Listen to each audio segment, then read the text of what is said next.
Sociologist Benjamin Barber once said, "I don't divide the world into the weak and the strong, or the successes and the failures. I divide the world into non-learners and learners."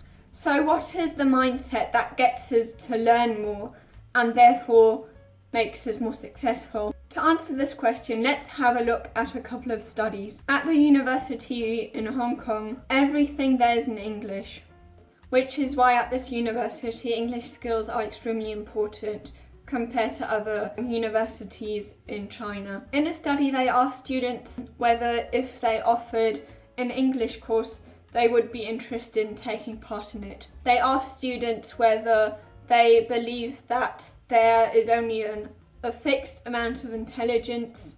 There were also people who thought that you could actually learn, that you could actually improve. And it turned out that most of the people who thought that there's a certain amount of IQ that you're born with and it won't change, most of those people said that they wouldn't be interested in taking part in the English course, whereas the others were.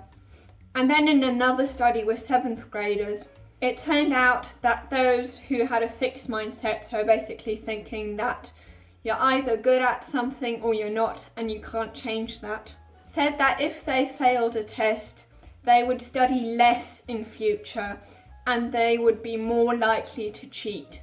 In another study, they let the participants take part in an IQ test, and after they took this IQ test, these participants were split into two groups that both were praised, but the praises were very different.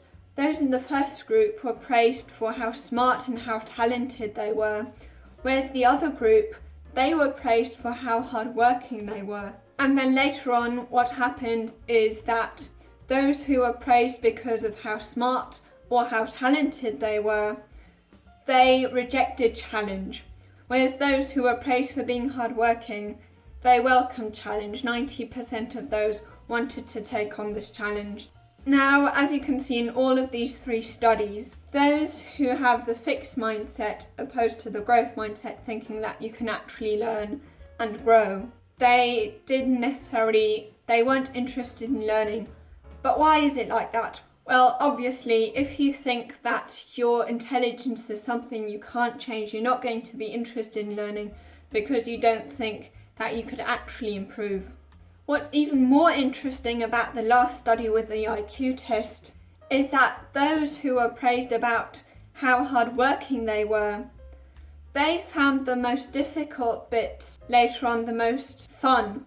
Whereas those who were praised about how smart or talented they were, after they were introduced these difficult tasks, their performance actually dropped. Which is why Carol Dweck, in her book Mindset, concluded, telling children that they're smart, telling children they were smart, made them feel and act dumber, but pretend they were smarter. Andrew Carnegie once said, "I wish I have as my epitaph, here lies a man wise enough to bring into his service men who knew more than me," which basically shows that he's got this growth mindset because he wanted to learn from the people around him so that he could be corrected and therefore improve.